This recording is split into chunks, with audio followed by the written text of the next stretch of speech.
বন্ধুগণ, কিয়ামতের দিন এমন একদিন হবে কেউ কাউকে সুপারিশ করবে না, সাপোর্ট দিবে না আল্লাহর অনুমতি ছাড়া। কেউ যখন কিছু কথা বলতে পারবে না, হিসাব দেওয়ার জন্য যখন দাঁড়াবে, আমলনামা সামনে হাজির করবে, আল্লাহ রাব্বুল ইজ্জত ওয়াল জালাল তার আমলনামা নিয়ে দেখবেন যত গুনাহ তত সওয়াব, সমান সমান। গুনাহ যা করেছে সওয়াব তাই করেছে, সকল সমান সমান হয়ে গেছে। আল্লাহ রাব্বুল ইজ্জত ওয়াল জালাল বলবেন, গোলাম রে, তোমার যদি একটা নেকি হয়, গুনাহ যা করেছো সওয়াব তাই করেছো, তোমার তো সমান সমান হয়ে গেছে। একটা মাত্র কেবল মাত্র নেকি নিয়ে যদি আজকে আসতে পারো, আমি আল্লাহ কথা দিলাম রে গোলাম, আমি আল্লাহ এই মুহূর্তে তোমাকে মাফের ঘোষণা দিয়ে দিব। কান সুবহানাল্লাহ। আল্লাহর গোলাম আল্লাহকে বলবে, আল্লাহ তাআলা আপনি কি বলেন? একটা মাত্র নেকি নিয়ে আসলে তুমি আমাকে ক্ষমা করে দিবেন। আল্লাহ তাআলা শুনেন, দুনিয়ার জমিনে আমার 5টা ছেলে ছিল, দুনিয়ার জমিনে আমার 5টা মেয়ে ছিল, দুনিয়ার জমিনে আমার মা বাবা ছিল 12 জন, স্ত্রী ছিল 13 জন, বাচ্চা ছিল 2, আমার ভাই ছিল 2 জন, হলো 15 জন। 15 জন মানুষকে জীবনে খাওয়াবার জন্যে 40টা বছর প্রবাসে কাটাইছি। গোটা জিন্দেগি মানুষের কাজ করেছি, গাড়ি করেছি, বাড়ি করেছি, মিল ফ্যাক্টরি করেছি, কল কারখানা করেছি, সম্পদ করেছি। তাদের জন্য দুনিয়া এয়ার কন্ডিশন, এয়ার কুলার বাড়ি করেছি। মা যেন কষ্ট না পায়, বাবা যেন কষ্ট না পায়, সন্তানেরা যেন কষ্ট না করে, আল্লাহ তাআলা কত কিছু করে রেখে আসলাম।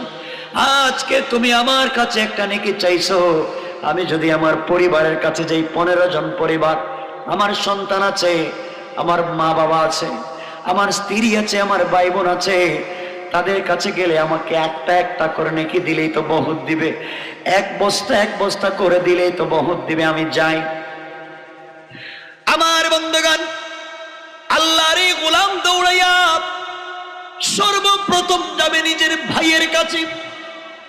আল্লাহ বলছেন, ইয়াউমা ইয়াফিরুল মারউ মিন আখিহি, কিয়ামতের দিনে এই গোলাম দৌড়াইয়া সবার আগে যাবে তার ভাইয়ের কাছে। ভাইয়ের সামনে গিয়ে দাঁড়াইয়া বলবে, ভাইরে, এই দুনিয়ার জমিনে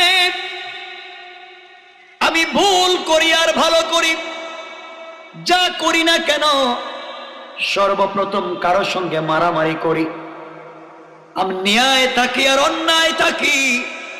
সবার আগে তুমি হাতে লাঠি নিয়েছো, তুমি আমার জন্য দাঁড়িয়েছো আর বলেছো কে আমার ভাইকে আঘাত করেছে, ন্যায় অন্যায় পরে দেখবো, আগে আয় তোরে কে মারছে তাকে দেখি। আছে না নাই? ভাই মনে করবে, ভাই যখন আমাকে ন্যায় সময় সাপোর্ট দিছে, অন্যায় সাপোর্ট দিয়েছে, ভালো কাজে সাপোর্ট দিয়েছে, খারাপ কাজেও সাপোর্ট দিয়েছে, আজকের দিনে হয়তো আমার ভাই আমাকে সাপোর্ট দিবে। ভাইয়ের কাছে গিয়ে বলবে, ভাইরে, তুমি আমাকে একটা মাত্র নেকি দিয়া সহযোগিতা করো, কারণ তোমার জন্য দুনিয়ায় কত কিছু না করলাম। ভাই জবাব দিবে, ভাই কে তোমাকে আমি চিনি না, কে তুমি আমাকে ভাই বলে পরিচয় দিচ্ছ, তোমাকে আমি চিনি না রে ভাই, দুনিয়ার জমিনে আমার কোনো ভাই ছিল না, তোমাকে আমি ভাই বলে চিনি না। এইভাবে ভাই যখন ভাইকে অস্বীকার করবে,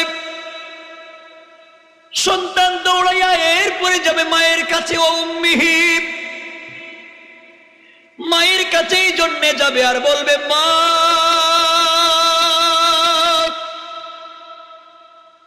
10 মাস তুমি আমাকে পেটে ধারণ করেছো মা,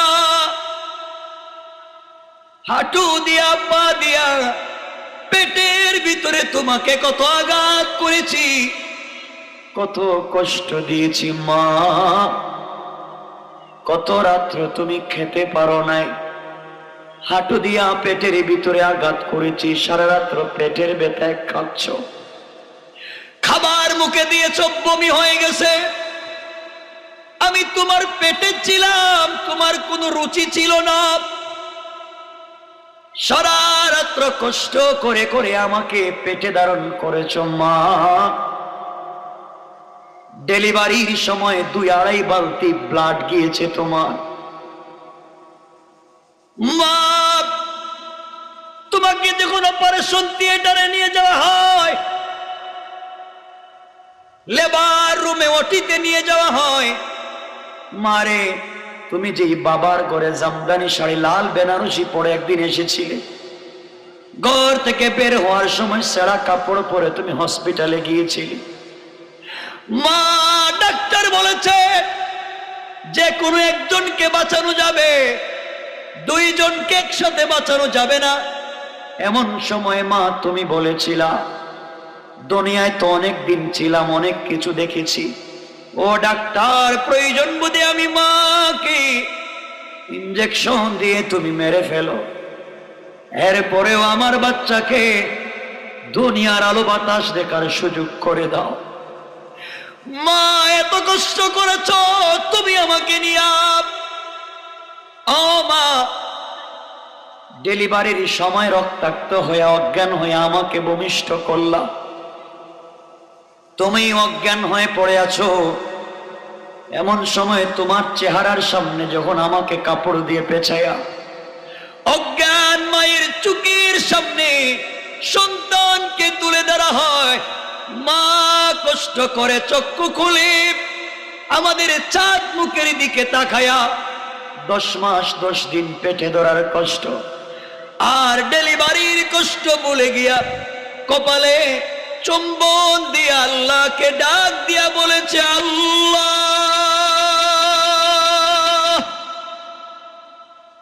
এত কষ্টের পরে তুমি আমাকে একটা বাচ্চা দিয়েছো, আল্লাহ আমার হায়াত নিয়া হলে আমার বাচ্চাকে বড় করে দাও। মা, 2 বছর বুকের দুধ পান করিয়ে মানুষ করেছো, কত রাত্র গিয়েছে, ডান পার্শ্বে নিয়ে তুমি আমাকে শুইছ, প্রস্রাব করেছি, বাম পার্শ্বে তুমি আমাকে নিয়ে শুয়েছ, প্রস্রাব করে দিয়েছি। সারা রাত্র তুমি প্রস্রাবের উপরে শুইয়া তুমি আমাকে বুকের উপরে জড়াইয়া সারা রাত্র কাটাইয়া দিয়েছ। মা, কত রাত্র কত দিনে চোখটা বালিশের সঙ্গে লাগায়া চোখের পানিতে বিছানা ভিজাইয়া দিয়েছ, বালিশ ভিজাইয়া দিয়েছ, নিজে না খাইয়া আমাকে খাওয়াইয়া মানুষ করছো। মা, তোমার জন্য কিছু করতে পারি নাই, কিয়ামতের দিনে একটা নেকির জন্য আটকা পড়ে গিয়েছি। মা, তোমার পায়ে ধরি মা, একটা নেকি দিয়ে আমাকে সহযোগিতা করো। এমন সময় মা চিৎকার করে বলবে, যুবককে তুমি আমাকে মা বলে ডাক দিয়েছো, দুনিয়ার জমিনে আমি কোন মানুষকে বিয়ে করি নাই, দুনিয়ার জমিনে আমি কোন পুরুষকে বিয়ে করি নাই, তুমি আমার সন্তান আসলে কোত্থেকে? এইভাবে মা তার সন্তানকে অস্বীকার করবে। সন্তান দৌড়াইয়া 3 নম্বরে যাবে, ওয়াবিহি বাবার কাছে যাবে আর বলবে, আব্বা জান, রাত দিন মাথার গাম পায়ে ফেলে তুমি কাজ করে আমাকে খাওয়াইছো, কত ঈদের সময় যায়, সেরা লুঙ্গি সেরা জুতা পরে গায়ে গিয়েছো বাবা, তুমি আমার জন্য কত কিছু করেছো, কত কষ্ট করে মানুষ করেছো। আব্বা জান, তুমি বাজার থেকে কোনো দামি জিনিস আনলে আমাকে আগে খাওয়াইছো, কত স্বপ্ন আমাকে নিয়ে দেখেছো বাবা, দুনিয়ায় কত সম্পত্তির এই কাঁস না, কিয়ামতের দিনে একটি নেকির জন্য বিপদে পড়েছি, বাবা আমাকে বাঁচাও। বাবা ইয়া ফিররু, বাবাও পলায়ন করবে, চিনবে না। এরপর আল্লাহ বলেন, ওয়া সাহিবাতিহি ওয়া বানি, এরপরে তুমি আমি দৌড়াইয়া স্ত্রীর কাছে যাব, বন্ধু বান্ধবের কাছে যাব,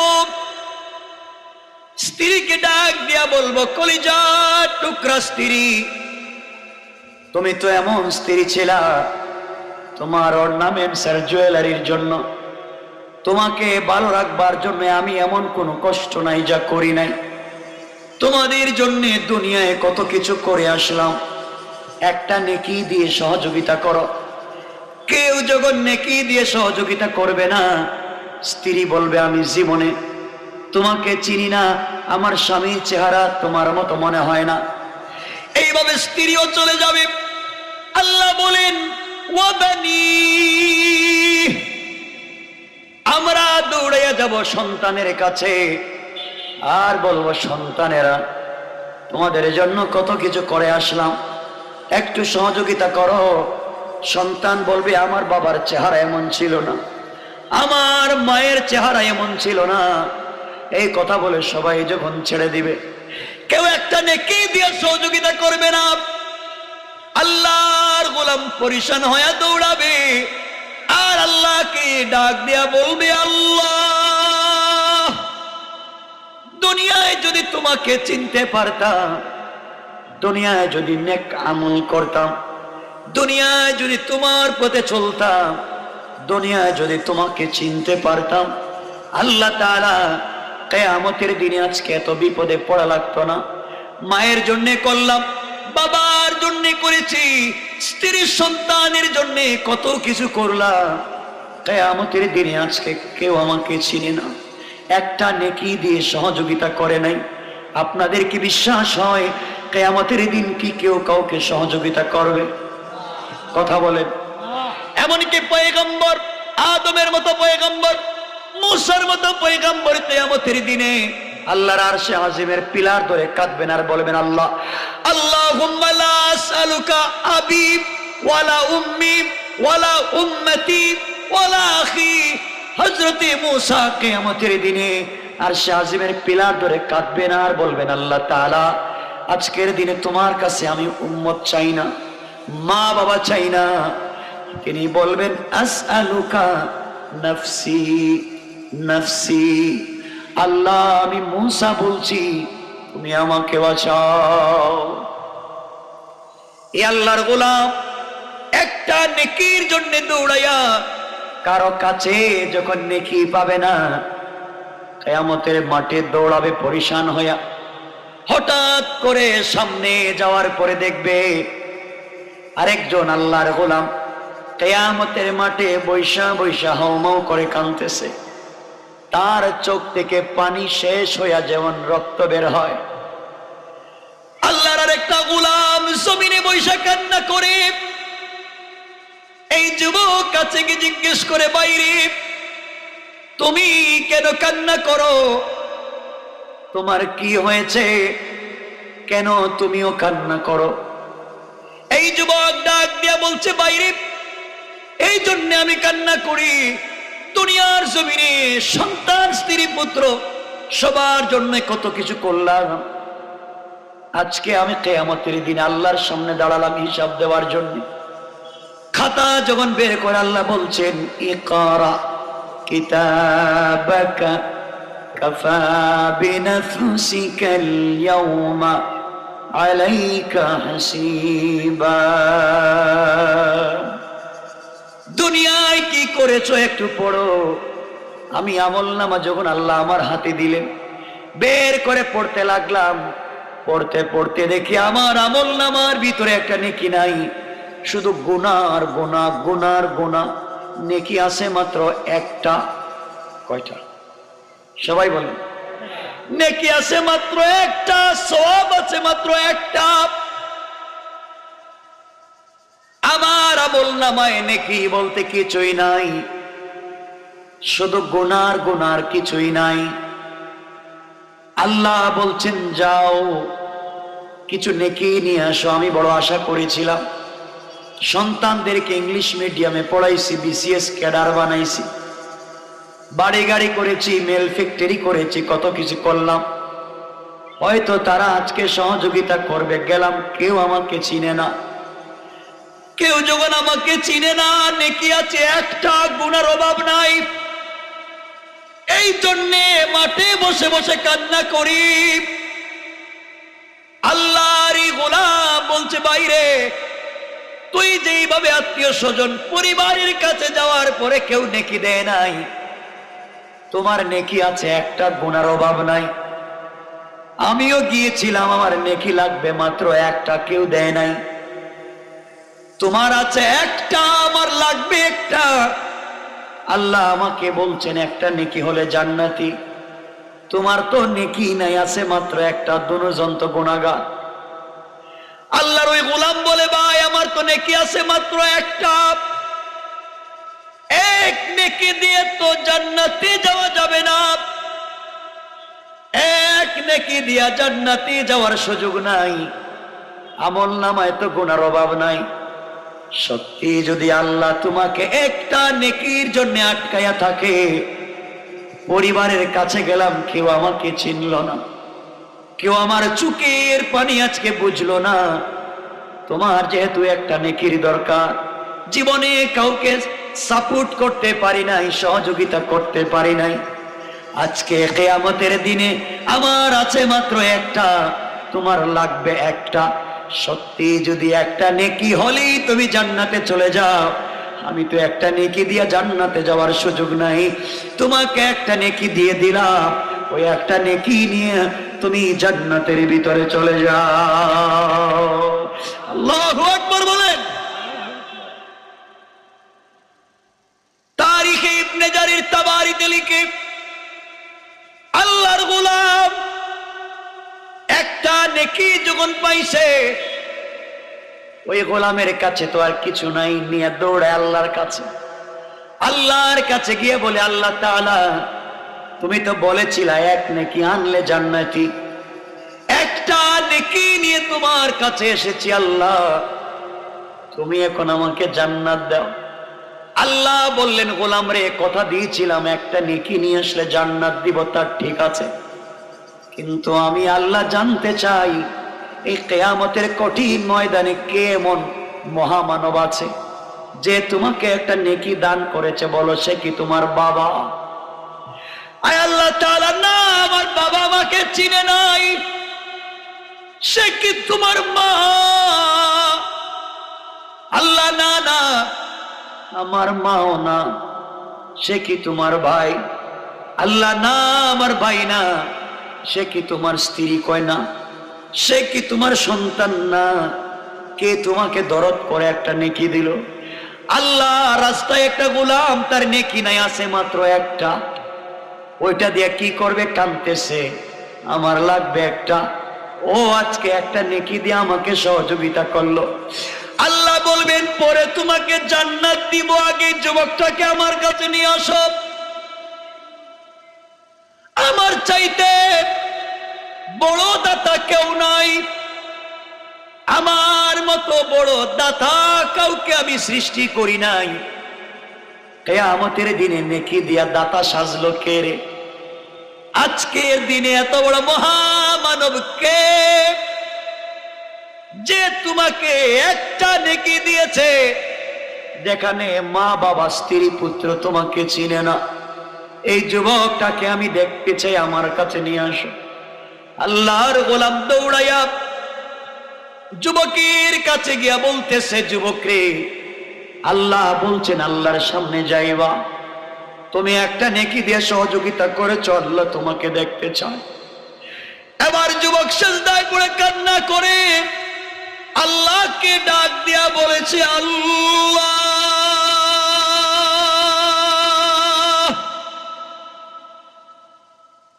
একটা মাত্র নেকি ছিল, তাও দিয়েছি, এখন যে আমার খালি হাত, আমার হাতে গোনা ছাড়া কিছুই নাই, তোমার সামনে গেলে দাঁড়াবার মতো কিছুই নাই, একমাত্র তোমার দয়া ছাড়া কোনো পথ নাই।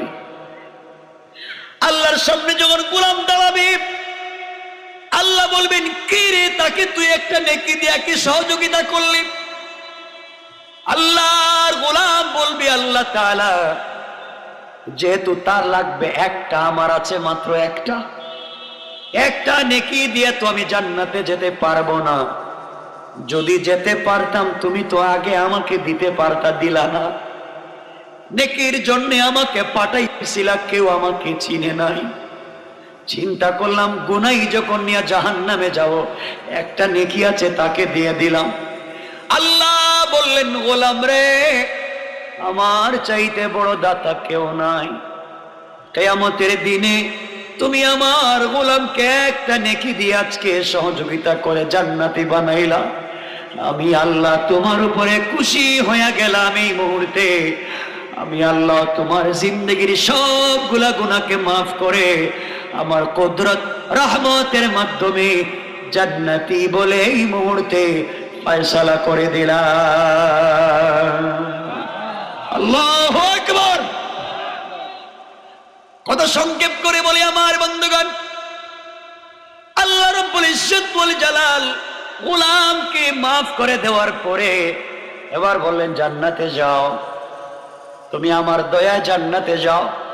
গোলাম যখন জান্নাতের দিকে দৌড়ায়, আল্লাহ রাব্বুল ইজ্জত ওয়াল জালাল জান্নাতের গেটে যাওয়ার পরে বিশ্বনবী সাল্লাল্লাহু আলাইহি ওয়াসাল্লাম তাবরানীর হাদিসে লিখেন, গোলাম জান্নাতের গেটে যাওয়ার পর আল্লাহ বলবেন, গোলাম থামো, দাঁড়াইয়া যাও। গোলাম দাঁড়িয়ে যাবে, আল্লাহর কাছে বলবে, আল্লাহ তাআলা আমি জানতাম আমার মতো এত বড় নাফরমান গুনাহগারকে জান্নাত দিবা না। লোভ দেখাইছো, জান্নাতের গেটে আটকায়া দিয়েছো। আল্লাহ বলবেন, যেখানে বলছি দাঁড়াবার দাঁড়াইয়া যাও, জায়গায় দাঁড়াইয়া পিছন দিকে তাকাও।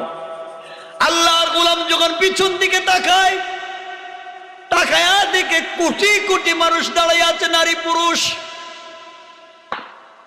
সবাই চিৎকার করে কাঁদতেছে। যুবক জিজ্ঞাসা করে, আল্লাহ তারা কারা? আল্লাহ বললেন, তারা মুসলিম মুমিন, কিন্তু গুনাহ করেছে। মুমিন নামাজ পড়ে জিনা করেছে, নামাজ পড়ে সুদ খাইছে, নামাজ পড়ে মিথ্যা বলছে, এমন গুনাহগারদেরকে আটকায়া রাখছি। কোটি কোটি জাহান্নামীকে আটকায়া রাখছি, লাইন ধরাইয়া জাহান্নামে দিব। আল্লাহ তাহলে আমাকে দাঁড় করাইয়া ওদের দিকে তাকাতে বলে আমাকে লজ্জা দিলা, আমাকে অপমান করলা। তুমি তো আমি জানি জান্নাত দিবা না, অপমান করলা দাঁড় করাইয়া। আল্লাহ বললেন, গোলাম না, তোকে অপমান করি নাই। তুই আজকের দিনে আমার একটা গোলামকে একটা নেকি দিয়া কিয়ামতের মাঠে তাকে জাহান্নাম থেকে বাঁচাবার জন্য যেই দয়া দেখালে রে গোলাম, আমি আল্লাহ যদি তোর নামে সবগুলা জান্নাত লিখে দেই, এরপর আমি আল্লাহর মন খুশি হবে না? আমি আল্লাহর মন খুশি হয় না। তোকে কি দিলে মন খুশি হবে বুঝি না, কি দিলে মনে শান্তি পাবো বুঝি না। এই জন্য আমি আল্লাহ তোকে দাঁড় করাইয়া পাবলিকের দিকে তাকাতে বললাম, এই মুহূর্তে তুই তোর হাতের শাহাদত দুইটা আঙ্গুলি দিয়া এইভাবে পাবলিকের দিকে আঙ্গুলটা ইশারা করবে। তোমার আঙ্গুল কোটি কোটি মানুষের মধ্যে, যত কোটি মানুষের বুক বরাবর তোমার আঙ্গুল পড়ে যাবে, আমি আল্লাহ তোমার উসিলায় সবাইকে মাফ করে জান্নাতের ফয়সালা করে দিলাম। আল্লাহু আকবার। আল্লাহ বলবেন, গোলাম জানিস তোকে কেন মাফ করছি? কয় না। কেন বলতো? তুই একটা নেকি কোথায় পাইলে? কয় তাও তো জানি না। আল্লাহ রাব্বুল ইজ্জত ওয়াল জালাল বলবেন, গোলাম রে, দুনিয়ার জমিনে চলার পথে যতই গুনাহ করলে, কিন্তু হাঁটবার সময় আল্লাহর গোলাম শুধু আস্তাগফিরুল্লাহ আস্তাগফিরুল্লাহ আস্তাগফিরুল্লাহ এই আমল করত। আল্লাহ বলেন, এই আমলের ওসিলায় আমি আল্লাহ আজকে তোকে জান্নাতি ফয়সালা দেয়া তোর ওসিলায় কোটি কোটি মানুষকে জান্নাতি বানাইয়া দিলাম। সুবহানাল্লাহ, জোরে বলেন। কষ্ট হচ্ছে ভাই? সুতরাং এই কথাই আমার আলোচ্য বিষয়, যে আল্লাহ বলছেন পাল্লা ভারী হবে না হালকা হবে। আমি শেষ কথাগুলোর মধ্যে চলে আসছি, লম্বা করবো না, যেহেতু আজানের টাইম চলে আসছে। মনোযোগ দিয়ে শোনেন এখন কি বলতে চাই। যাবার আগে আপনাদেরকে দুটো আমল দিয়ে যাব, দুটো আমল। আপনারা জান্নাতে যেতে চান? 8টা জান্নাতে যেতে চান, যে আমরা এইভাবে মরতে চাই যেন আমার জন্য 8টা জান্নাতের দরজা আল্লাহ খুলে দেন। চাই কি চাই না? সবাই বলেন না, চাই কি চাই না? এই জান্নাতে যদি যেতে চান, 8টা জান্নাতের দরজা খোলা, একটা দুটো মাত্র আমলের কথা বলতেছি, মনোযোগ দিয়ে শুনেন, খুব কষ্টের না। ইমামে আহমদ ইবনে হাম্বল রহমতুল্লাহ আলাইহি, যার নামে হাম্বলি মাযহাব, বড় বুজুর্গ আল্লাহর ওয়ালি, বড় আলেম ইমামে আহমদ ইবনে হাম্বল। কথা শুনতেছেন আমার? মনোযোগ দিয়ে শুনে ভাই, এই আমলটা কইরো, কিছু লাগবে না, জান্নাতি জান্নাতি। ইমামে আহমদ ইবনে হাম্বল রাহমাতুল্লাহ আলাইহি একদিন বাড়ি থেকে বের হয়েছেন, নিজের এলাকা থেকে অনেক দূরে পৌঁছে গেলেন, দ্বীনের দাওয়াত নিয়ে গিয়েছেন। যাওয়ার পরে রাত্র হয়ে গেল, একটা মসজিদে গেলেন। ইমামে আহমদ ইবনে হাম্বল মসজিদে যাওয়ার পরে এই মসজিদে গিয়া মাগরিবের সালাত আদায় করলেন, কিন্তু চিন্তা করলেন মাগরিবের পরে যদি হাঁটা শুরু করেন তাহলে নিজের বাড়িতে আসতে লাগবে আরো একদিন, কেউ তাকে চিনে না। ইমামে আহমদ ইবনে হাম্বল চিন্তা করলেন, এলাকার কেউ যেহেতু আমাকে চিনে না, আমি যেই মসজিদে মাগরিবের সালাত আদায় করলাম, এই মসজিদে আজকে এশার সালাত আদায় করব। প্রয়োজন বোধে মসজিদের যে কোনো কর্নারে আজকে ইবাদত করে রাত্র কাটায়া দিব। ফজরের সালাতের পরে মসজিদ থেকে হাঁটা শুরু করব। আল্লাহর বড় বুজুর্গ আলেম ইমামে আহমদ ইবনে হাম্বল রাহমাতুল্লাহ আলাইহি মাগরিবের সালাত আদায় করে মসজিদের ভিতরে জিকির করতে লাগলেন। ইশার সালাতের সময় হয়ে গেল, ইশার সালাত আদায় করলেন, মসজিদের কর্নারে বসে আছেন।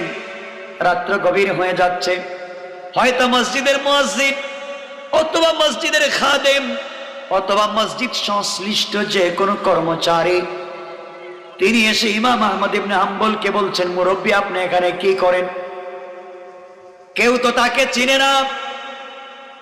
আল্লাহর বুজুর্গ আলেম আহমদ ইবনে হাম্বল বললেন, বাবা আমি পথিক মুসাফির, আজকে রাত্রেটা ওখানে কাটাইয়া দিতে চাই, আমাকে কি ওখানে রাত্রে থাকবার জায়গা দেওয়া যায়?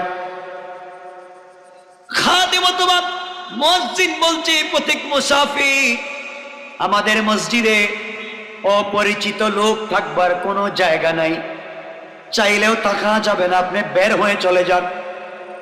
এই কথা বলে ইমামে আহমদ ইবনে হাম্বলকে বের করে দিল। আমার বন্ধুগণ, কত বড় আলেম ইমাম আহমদ ইবনে হাম্বল! তো এত বড় আলেম যিনি আল্লাহ রাসূলকে 99 বার স্বপ্নে দেখেছেন। সুবহানাল্লাহ বললেন না? ইমামে আহমদ ইবনে হাম্বল রাত্রবেলা মসজিদ থেকে বের হয়ে চিন্তা করলেন কোথায় যাবেন। হঠাৎ করে দেখেন একটা বাজার, হাঁটতে হাঁটতে একটা বাজার পাইলেন। গভীর রাত্রে বাজারে গিয়ে দেখেন একটা যুবক ছেলে, যুবক, মাথার মধ্যে সুন্দর একটা টুপি আছে, জোয়ান মানুষ, মুখের মধ্যে দাঁড়িয়ে আছে, চেহারার মধ্যে যেন নূর চমকায়। এই যুবক বাজারের মধ্যখানে তার দোকানে বসে বসে রুটি বিক্রি করে।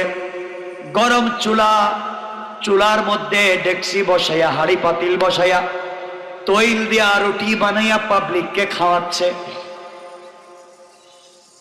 আল্লাহর বুজুর্গ আলেম ইমামে আহমদ ইবনে হাম্বল চিন্তা করলেন, ঠান্ডা রাত্র যদি রুটিওয়ালার দোকানে চলে যাই, পকেটে টাকা নাই, তার কাছে গিয়ে যদি বলি আজকে রাত্রে তোমার দোকানে আমাকে থাকবার জায়গা দিয়ে দাও, তাহলে আগুন আছে, আগুন পোহাতে পারবো, শরীরে ঠান্ডা দূর হবে।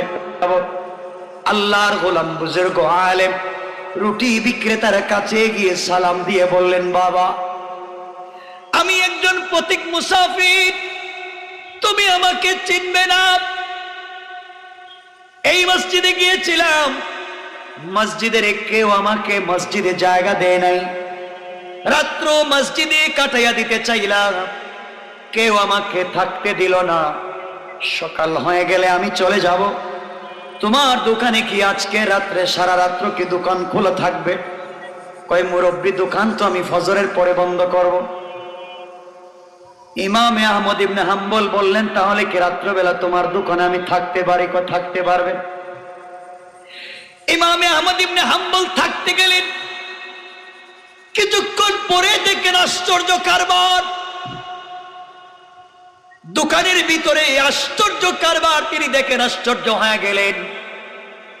তিনি দেখেন যুবকটা যখন রুটির খামির তৈরি করে, রুটির যখন খামির তৈরি করে তখন পড়ে আস্তাগফিরুল্লাহ আস্তাগফিরুল্লাহ। রুটি যখন আগুনের মধ্যে দেয় তখন পড়ে আস্তাগফিরুল্লাহ। আগুন থেকে রুটি উঠাইয়া পাত্রের মধ্যে যখন রাখে তখন পড়ে আস্তাগফিরুল্লাহ। রুটি যখন গভীর রাত্রে মানুষ রুটি কিনতে আসে, রুটি বিক্রি করে বলে আস্তাগফিরুল্লাহ। রুটি বিক্রি করে টাকা হাতে নিয়ে পড়ে আস্তাগফিরুল্লাহ। টাকাটা কেশের মধ্যে রাখে আর বলে আস্তাগফিরুল্লাহ। আল্লাহর আলিম বুজুর্গ আলিম ইমাম আহমদ ইবনে হাম্বল আশ্চর্য হয়ে গেলেন। ও দেখি সব সময় আস্তাগফিরুল্লাহ বলে, ব্যাপারটা কি? আস্তাগফিরুল্লাহর জিকির করে কারণটা কি? তিনি বললেন, বাবাজান, তুমি রুটি তৈরি করতে আস্তাগফিরুল্লাহ পড়ো, রুটি বিক্রি করতে আস্তাগফিরুল্লাহ পড়ো, টাকা হাতে নিতে আস্তাগফিরুল্লাহ পড়ো, ব্যাপারটা কি বলো তো? লোকটা বলতেছে, ও বাবা, কে আপনাকে আমি চিনি না, কিন্তু আমি রুটি বিক্রি করি। কোন সময় জানি কার সাথে আমানতের খেয়ানত হয়ে যায়, কার সাথে কোন সময় জানি চলাফেরার মধ্যে ভুল হয়ে যায়। কারো রুটি বড় হয়ে যাবে, কারো রুটি ছোট হয়ে যাবে, কিন্তু টাকা সমান নিচ্ছি। না জানি রুটি যদি সমান না হয়ে ব্যবধান হয়ে যায়, টাকা তো ঠিকই ব্যবধান না নিয়ে সমান নিচ্ছি। আল্লাহর কাছে আমি কি জবাব দিব? নিমক হারামের মতো। কাউকে আমি গরম রুটি দিচ্ছি, কাউকে আমি ঠান্ডা রুটি দিচ্ছি। কারো রুটিতে খামির বেশি যায়, কারো রুটিতে কম যায়, সবাইকে সমান দেই না, ভুল হয়ে যায়। এই জন্যে আমি আস্তাগফিরুল্লাহ পড়ি। আর আল্লাহকে বলেছি, আল্লাহ তাআলা, আমি যতক্ষণ পর্যন্ত সজাগ আমি থাকবো ততক্ষণ তো আওয়াজ করে আস্তাগফিরুল্লাহ পড়বো। আমি যখন ঘুমাইয়া যাব আমি কিছুই জানি না, কিন্তু ওই সময় তুমি আমার ঠোঁটে আস্তাগফিরুল্লাহর জিকিরটা চালু করে রাইখা দিও। কোন সুবহানাল্লাহ। মুরব্বী বাবা, দীর্ঘ 32টা বছর হয়েছে আমি রুটি বিক্রি করি, কিন্তু আমি আজ পর্যন্ত আমি জেনে শুনে একটা মিনিটও আস্তাগফিরুল্লাহর জিকিরকে ছেড়ে দেই না। আল্লাহু আকবার বললেন না? আল্লাহর ওলি ডেকে বললেন, বাবা, তুমি যে প্রতিদিন আস্তাগফিরুল্লাহর জিকির করো, জিকির করে কি তুমি কোনো উপকার পাইছো? তুমি কি কোনো কল্যাণ পাইছো? যুবক বলতেছে, বুজুর্গ মুরব্বী, এই জিকির করবার কারণে যতগুলা পুরস্কার পাইছি আপনাকে বলি, এর মধ্যে হলো আমার রিজিকে কোনোদিন বরকত কমে যায় নাই। এই রুটি বিক্রি করে আমি আমার পরিবারের 57 জন লোককে খাওয়াই, এরপরেও প্রত্যেক মাসে আমার টাকা বেঁচে যায়। আল্লাহু আকবার। আমি এই রুটি বিক্রি করি আর ইস্তেগফার করি। ইস্তেগফার করবার কারণে আমার এই জিন্দেগিতে 17 বার আল্লাহর রাসূলকে স্বপ্নে দেখেছি। সুবহানাল্লাহ বলেন, আল্লাহু আকবার। আর কি তুমি পেয়েছো? যুবক বলতেছে, বলা তো যায় না, আপনাকে চিনি না জানি না বলেই ফেলি। এই রুটি সব সময় যখন ইস্তেগফার করি, এই জিকির করবার কারণে আমার আল্লাহ আমাকে এত বেশি বেশি বরকত দিয়েছেন, আমার হাতে এত সম্মান দিয়েছেন। আমি আমার 32 বছরের জিন্দেগিতে আল্লাহর কাছে হাত উঠাইয়া যত দোয়া করেছি, হাত নামাতে দেরি হয়েছে, আমার দোয়াকে কবুল করতে আল্লাহ দেরি করে না। সুবহানাল্লাহ বলেন, জোরে বলেন সুবহানাল্লাহ। ইমাম আহমদ ইবনে হাম্বল বলেন, বলে কি এই ইস্তেগফারের এত বরকত, তোমার জিন্দেগির সব দোয়া কবুল। শুধু আমার জন্য না, যারা আমার কাছে দোয়া চাইতে আসে তাদের জন্য দোয়া করি, তাদের বেলা দোয়া কবুল হয়ে যায়। সুবহানাল্লাহ বললেন না? ইমাম আহমদ ইবনে হাম্বল বললেন, তাহলে তো তুমি মুস্তাজাবুদ দাওয়া। তা বলতে পারি না দাওয়া কিনা, কিন্তু আমার হাত আল্লাহ কোনোদিন ফিরাইয়া দেয় না। সব দোয়া কবুল করছে অবশ্য, আল্লাহর কাছে যা চাইছি হাত নামাবার আগে পাইছি।